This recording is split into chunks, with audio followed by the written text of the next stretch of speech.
લીલાપુર ગામના ડેરી સંચાલકો દ્વારા પોતાના ગામનું દૂધ એકત્ર કરી અને ધસમસતા પાણીમાંથી નીકળી અને દૂધને સામે કાંઠે પહોંચાડવામાં આવ્યું.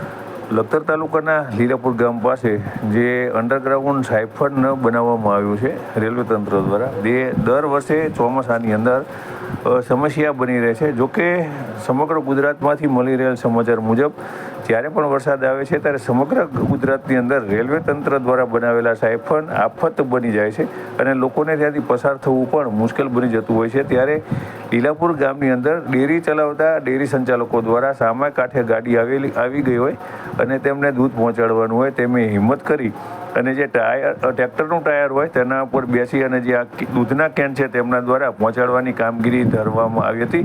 ત્યારે મોટી સંખ્યાની અંદર લીલાપુર ગામના લોકો આ જગ્યા પર પહોંચ્યા હતા. ત્યારે લીલાપુર ગામના લોકોના જણાવ્યા મુજબ આ વખતે ફક્ત 8 થી 9 ઇંચ જ વરસાદ આવ્યો છે. તેમ છતાં આટલી બધી સમસ્યા છે. જો એક સાથે 10-15 ઇંચ વરસાદ આવે તો તેમની હાલત શું થાય, તેમ જણાવી તેમના દ્વારા રોષ પણ વ્યક્ત કરવામાં આવ્યો હતો.